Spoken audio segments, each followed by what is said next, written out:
Welcome to Lab Life with the Air Force Research Laboratory. Hi, I'm Michelle. And I'm Kenneth.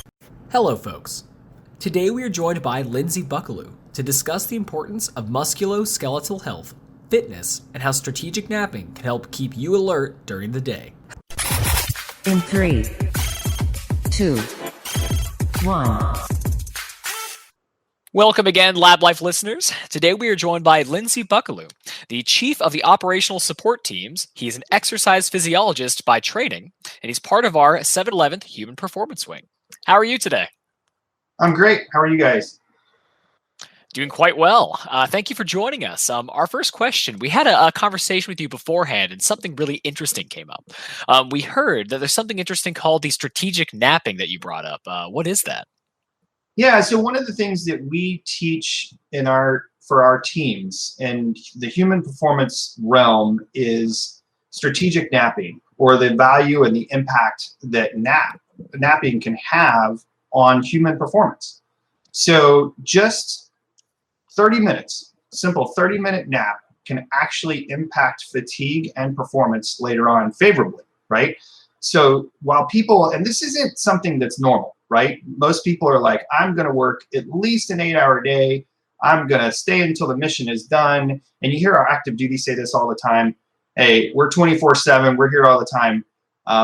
Nobody ever thinks of, all right, hey, if I were just afforded a 30-minute nap, what would that be for? What would that be like on the other end of my performance, side of the house? So in other words, would I be more alert later on in my shift? Would I be able to go longer? Would I be able to have less errors? And so there's a tremendous amount of scientific and operational evidence. Specifically, we measured this in our satellite operators at one point. We asked them what kind of shifts they were on as far as sleep goes.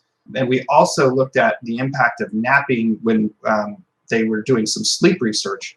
And roughly, you're improving your performance about 25% just with a 30-minute nap.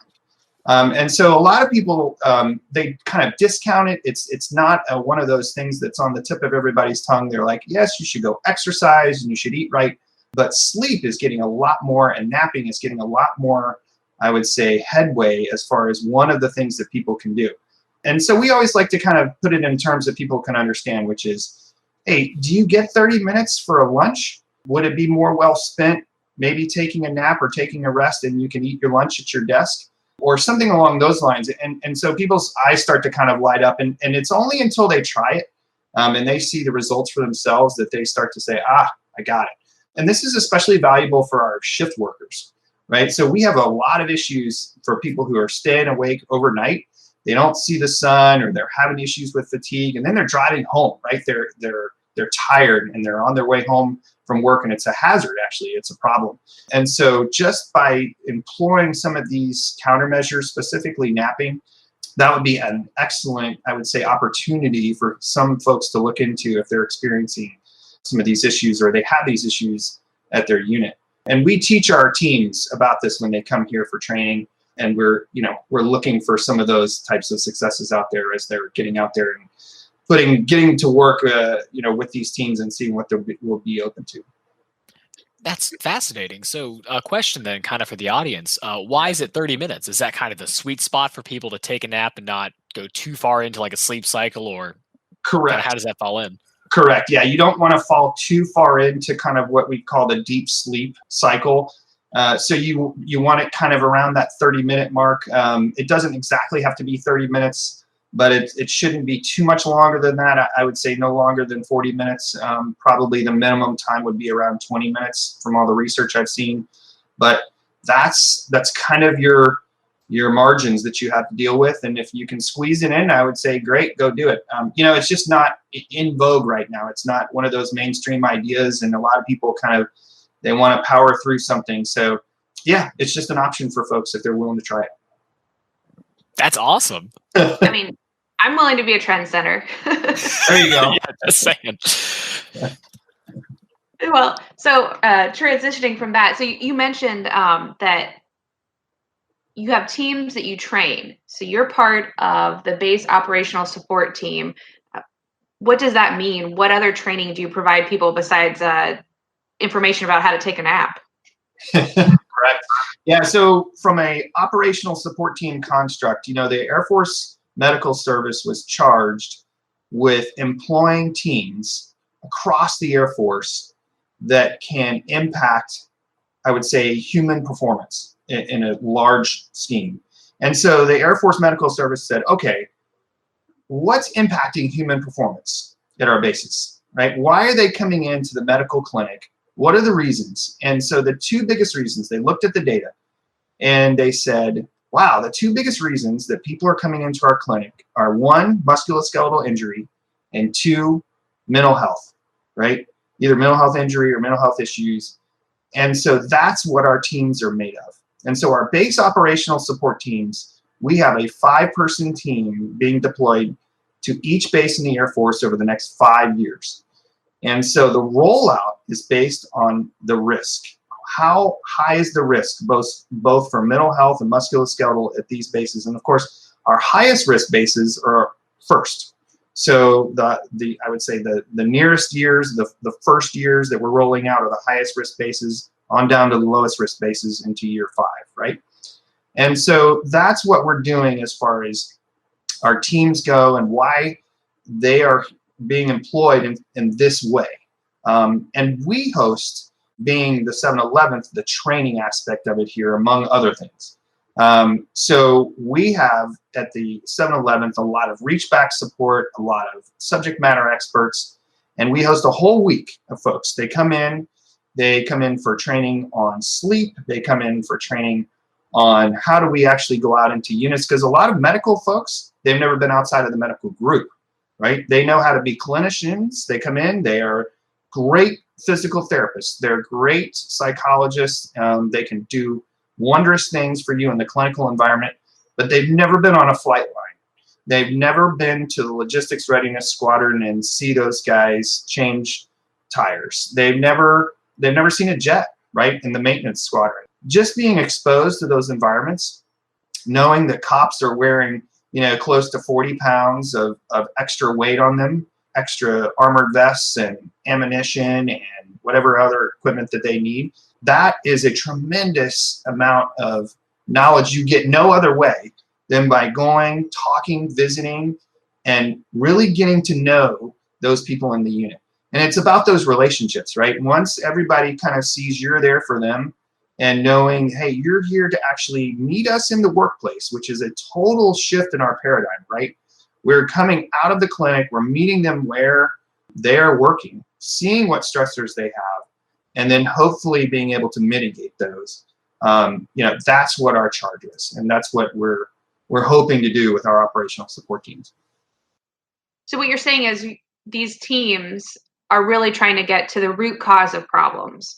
So they're, normally these clinicians see people after they've been injured or they need outreach for mental health, but your teams are embedded there to look at, that this police officer has, 40 pounds of gear.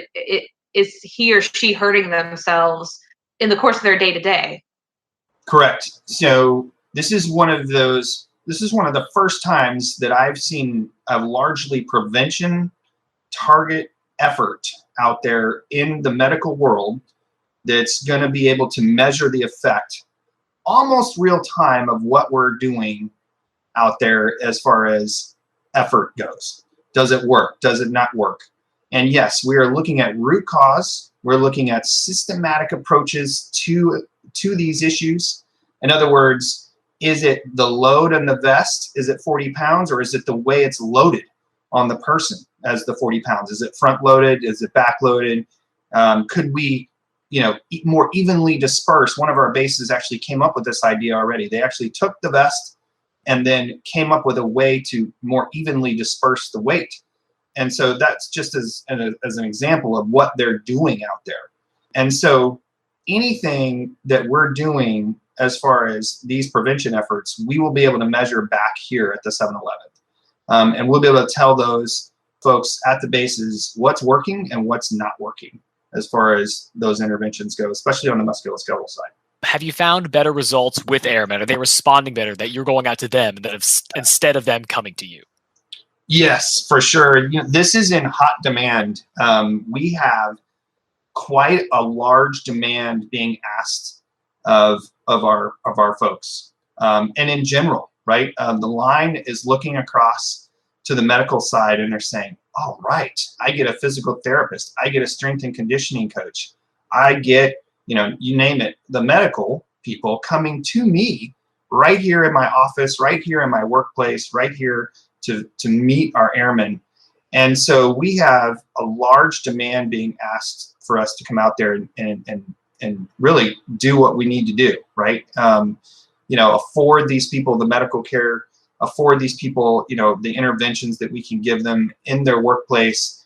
And it's a tremendous opportunity. I think we have a lot of people that are injured, and they just kind of, and we all have that, right? I have a back or I have a shoulder that kind of twinges every now and again, and I don't really pay any attention to it.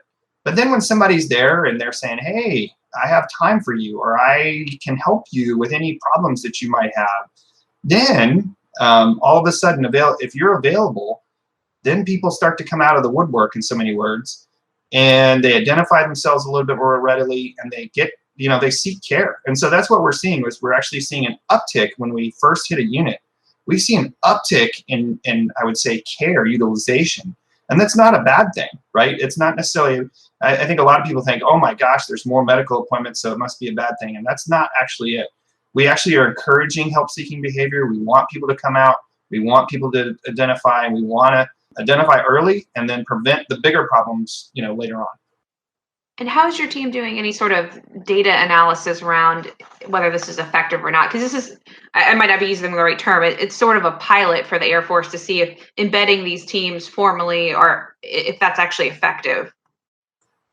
Right. So we were charged with, I would say, from the Special Forces model, to bring that Special Forces model to the regular airmen, but bring a data-centered approach. In other words, bring that data program evaluation piece along with it.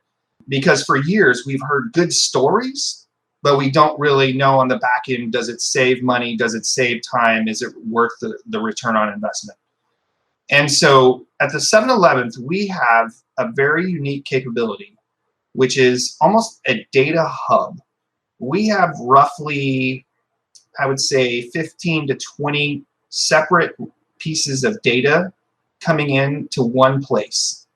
And we're able to, through our very smart biostatisticians and database administrators and mathematicians, we're able to kind of take all of that information and make it usable for the bases, as well as the folks here at the headquarters, right, at the 7-Eleventh, to see passively what's going on with the data. So we're not actually surveying anybody anymore. We're actually pulling the data streams that are already available and seeing what is changing as our team is doing their embedding work. And so the good news in this is we're not giving them, another 45-minute survey twice or 3 times or anything like that. We are actually just measuring the progress of our teams as they're doing their work and getting to know which things are effective. And we're able to measure things like fitness, injury rates, we're able to look at, profile rates, we're looking at a whole bunch of different things across the gamut as far as what the impact is. And, a lot of people, they're in the medical world, they're really happy just to look at the medical stuff. In other words, are they more healthy? In other words, did some of their health indicators improve? Did their weight change, or did their cholesterol improve, or something like that? But I got to be honest, what we really are after on the OST side is mission performance, right? Did we get more jets on the flight line? Did we have more airmen available to the commander so that they can get their mission done? That is our ultimate goal. I mean, and we are getting to it through human performance and through health behaviors, but I'll just say we are ultimately, our end goal is to actually improve the readiness of the Air Force. And maybe to clarify for some of our non-active duty listeners, medical profiles, sort of when someone has a restriction on what they can do because of an injury, what is that? Yeah, correct. It's our lingo for when someone identifies to the medical world as far as being injured, and we'll take a musculoskeletal injury as the example. It's called being on profile. And so what the provider will do is place them on a restriction. In other words, let's say you hurt your back. And as a provider, the physical therapist says, you probably shouldn't lift more than 20 pounds. They'll put them on a profile, what's called a profile. So the restriction would be, the limitation would be, no lifting more than 20 pounds. But what that does on the other end is, while we're helping the airmen recover and protecting them with their musculoskeletal injury, then that takes them off of their probably flight line work where they had to pick up tires from the jet and move them around. And so somebody else has got to come in and either work more or sub in. And so it causes what we call a decrease to, I would say, airman availability, right? And so what we're trying to do is just decrease those injuries in the long term and probably help prevent those profiles in the overall scheme. And so that's a big indicator to both our medical group as well as our line commanders as to how much time they lose on their airmen, both from just going and getting treatment at the medical facility because they have to travel back and forth, see the provider, but then they have to go do the treatment and exercises and rehabilitation, as well as there's got to be a substitute airman that takes the airman's place who's now on the profile. And going along that, you may have mentioned it earlier, but to get a lot of this data and to actually kind of really make sure you're helping these airmen out to the best of their ability, how long are your teams embedded on each base before either moving on or at least addressing like, hey, this is what we need to put forward to help airmen out and help avoid a lot of these profiles? In our initial construct, when we were building these teams, we had the mandate of, we were only afforded 5 people per base. And so with 5 people per base, just given how many we were given, we had to devise a way of how to deploy them. And so what we came up with was a needs-based approach. In other words, what are the highest risk bases and what are the highest risk units on the base? And so we are telling, with the data, we're telling our teams where is the highest risk units and where to go to first, right? And so our 5-person team will go to those units, those highest risk units. They'll embed roughly 3 to 5 months has been the average. And then they move on to the next highest risk squadron. And so in a year, we're hoping that they get to 3 to 4 of the highest risk squadrons on the base. And then they're able to even circle back on. So a big comment sometimes is, that circle, if you will, or that aftercare type program. It's kind of like, oh, you're leaving us high and dry. You came in and you got us all excited and then you're leaving us high and dry. But that's not the intent either. Our teams can circle back, have a little bit of an aftercare component or follow up, if you will, and help those units stay engaged on some of those, I would say, countermeasures or initiatives that they were trying to do to help those units out. And are you able to touch on what are some of the maybe action items or activities you do tell these units once you leave to keep participating in? Is there any big programs like physical training or anything you like really try to promote? Yeah, a big saying on our teams, and this is from here at the 711th as well as down at our team level, is lead with fitness. And this is coming from not only us on the musculoskeletal side, but also on the mental health side. We're actually pushing that fitness is a big win. If you can instill that kind of culture, it takes care of a lot of mental health issues up front. It takes care of a lot of musculoskeletal issues up front. And we can, then identify the I would say your more higher risk individuals who cannot participate. It's almost like a screening factor in I would say a program there. So from a fitness program side, that's what we really try to instill first. There's other things that people are doing out there that have been, I would say, quite successful. A lot of it is ergonomically. I would say from an ergonomics standpoint, there's an ergonomics kind of training that we put people here through. Both office and industrial ergonomics come into play, right? So we have our quote unquote chair force folks who sit in front of a screen and sit in front of a computer a long time, and I know no one who does that. And then we have people who are in warehouses and in hangars, and they're reaching above them, and they're having to crouch while they're turning wrenches. And can we teach them, or can we position anything a little bit, I'll say, easier or more ergonomically correct, so that they don't incur injuries down the line? So those are, I would say, two examples of things that are very common. We have a huge fitness test in the Air Force that gets a lot of attention, but some of the underlying issues out there, a fitness culture can take care of, right? If you instill a fitness culture, regular fitness, physical activity, you stop worrying about that test and you start actually making progress on all the other things that are, maybe the root causes of why people are getting injured or having issues. Well, and to me, that's really interesting because you touched on the diversity in physical activity of the Air Force mission. You might have a intel analyst squadron that is, nose down, looking at screens all day, to analyze intelligence information. And that's probably the mental fatigue, and probably, I would imagine, some like physical fatigue of posture, of how you sit at your desk and things like that. So maybe their physical training, their PT might look different than someone that, like you said, is changing tires on the flight line, or obviously a pilot that may need to be in even a different sort of peak performance. Correct. We have, I would say, very good physical training programs that are specifically designed for career fields. So there are some stressors that are unique to, we'll go back to the cops, for example, with that extra load in their vests. And then there's some, and our data can show this too. We can see if our cops have an unusually high low back injury prevalence, or we can look at our maintainers to see if they have any kind of shoulder issues, or if it's a higher incidence rate out there because they're working overhead. And so those are kinds of things that I would tell you that we target in our physical training programs. And our strength and conditioning specialists are especially good at this. They have an excellent background to be able to target and look at workplace as well as their physical demands that they have on them, and then be able to come up with a program that will not only condition but also prevent them from getting injuries in the future.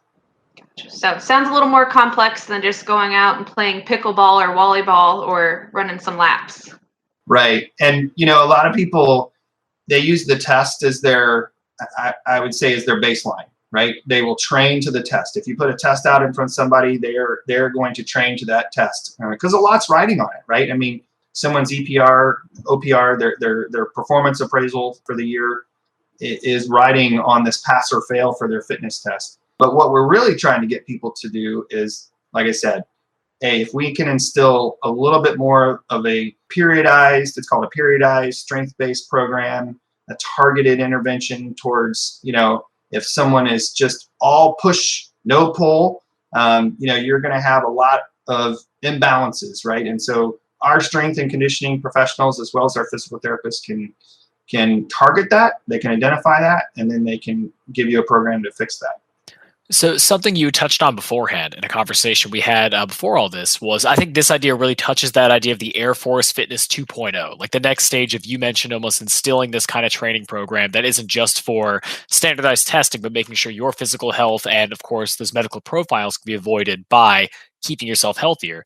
Is that kind of the idea, or is there something more to this Air Force 2.0 fitness kind of plan? So right now in the Air Force, the fitness testing is on hold. We have this pause due to this COVID-19, and as a lot of things have been paused or been put on hold. And so, when I talk about where I think the fitness should be going, and where the fitness of our airmen should be going, this kind of approach, I call it the 2.0 approach, is more about a more cultural shift. Can we emulate our other services where we instill physical fitness and physical activity more in our culture? Some folks may look at the Army and they may know that most things don't happen on an Army post before 9 o'clock. And that's because they're out doing PT. In the morning, if you drive on an Army post, they're more likely than not, you're going to get stuck behind a formation running or just doing some kind of activity. So that's kind of what I would tell you is what I reference as 2.0 is I'm hoping, we get past this kind of, I'm just focusing on a test and there's a lot of stress associated with that, a pass or fail item. And my career is riding on it too. All right, if we're just doing the right thing, think what kind of benefits that would have, not only just for, hey, my physical health, but my mental health, my team cohesion, how I'm interacting even at home with my kids, my spouse, my, whatever's, your relationships. It has positive impacts everywhere in your life if you can put that into play. That is inspiring. And that makes a lot of sense to not only help with resiliency, but to help with the health of airmen. But kind of taking a step back from that, some big thing we wanted to touch on too, the Air Force in the past few years has definitely kind of touched on this fail forward mentality. Don't be afraid to fail. Don't be afraid to make those missteps to find what works best. Otherwise, we'll never really progress. And something you mentioned was your team kind of has this fail board, almost a celebratory thing saying, hey, we don't have victories all the time. And these are the stepping stones that lead us to those big wins. How has that really helped your team and kind of fit with the Air Force mission? Yeah, so I remember being in a class one time and I remember going through an exercise, and one of the things that was going on was our team was hesitant to fail, right? We were trying to move through a maze in so many words, and we were hesitant to take a step forward. Literally, it was just a step forward on the carpet that we were trying to go through a maze. And if you didn't get it right, all you had to do is take a step back and try another way, right? But everybody is trying to be perfect. They're trying to either avoid failure, they have a fear of failure. But what did it really do? What did our team really do? We slowed down because we didn't want to fail. At the end of the day, our performance decreased because we were hesitant to take a step forward, lean forward, and try something out. And there was really no risk. I mean, literally, I'm stepping on a carpet, right? A square on a carpet, and there's nothing going on that's going to, no shock, nothing along those lines, right? So fast forward to when I take over the OST team here, and people are kind of looking at me funny when I say, all right, I have this dry erase board, and this is now our fail board. And they thought that, I think they thought I had failed them all or something like that. In other words, something bad had happened. But we actually have a fail board where we celebrate when somebody takes a step forward, and you know what? They may not get it right? They may actually mess up. They may actually not get it perfect. But you know what? We actually learned something from that. And we actually kept on going, and we got it right later on. But we went a lot faster that way. We actually turned it into a positive thing, right, with this board, because we celebrate it. It becomes almost a bonding thing too, right? There's some unit cohesion through this because everybody has this shared experience. They actually kind of look for everybody to be a part of this, or even just discuss what happened. So there's a lot of good that comes from this. It's talked about a lot in some of the circles that I've been in, but then I never really see people act on it. This was just my personal thing for my team to say, hey, look, we're actually going to try this out and see what happens with our team and see how it works.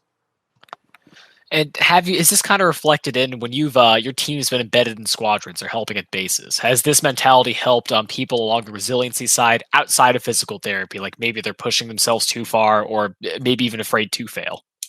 Yeah, one of the things that we do in training here is I tell every class, do not be afraid to fail.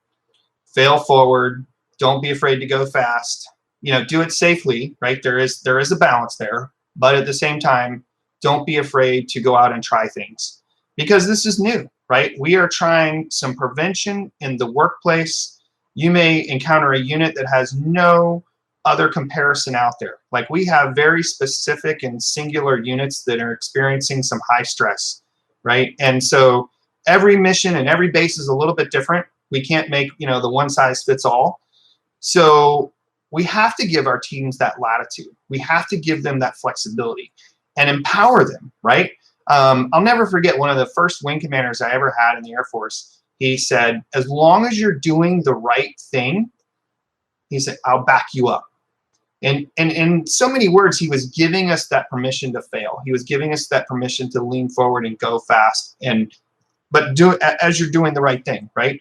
And so that was tremendous for me, right? I just wanted somebody to be supportive, but also say, hey, yes, yeah, you can go out there and you can try things, and you may not get it right, and that's okay. And so that's kind of where I see our teams going, and I see them having actually very good success so far. It's a great message and some exciting progress for our teams or airmen to keep them healthy. One of the questions we like to wrap things up, you've just talked about, being inspired by failure, but are there any inspiring researchers or Air Force technology that kind of has helped you on your journey? Yeah, we have a lot of, I would say, technology here at the 711th. I've never been in a place that has this kind of technology, the kind of people that work here. And, I keep on saying, every assignment is my best. And truly, though, this right now is probably the most aligned I've ever been in my career. So quite honestly, where I work every day inspires me. This is a really unique opportunity to, in my opinion, we have a chance to change healthcare. We have the chance to change the way we do business when we give, I would say, someone medical care. And we'll be able to show the importance of that. We'll be able to show how much effect that's having and what kind of difference it's making out there. So to me, that's the treat that I get every day when I come into work, is to help make that a reality and get our team, I would say, postured to make that a reality as well. So that's kind of where I would say, from a personal perspective, that's where I come from when I look at what are we going to do, today, and how can we help our airmen tomorrow. Well, it's great to love your job. Thank you for joining us on the podcast. I think we're recording it now. It's almost 12:30. It's probably time for all of us to go take a nap. Hey, talk about being caught sleeping on the job, right? Exactly. You just have to make it part of your norm, right? Be good. Well, thanks for joining us. This is great. Yeah, thank you so much. Thank you, guys. It's been a pleasure. Make sure to follow us on social media at Facebook, Twitter, LinkedIn, Instagram, and YouTube at AF Research Lab. And remember, stay curious. Logging off.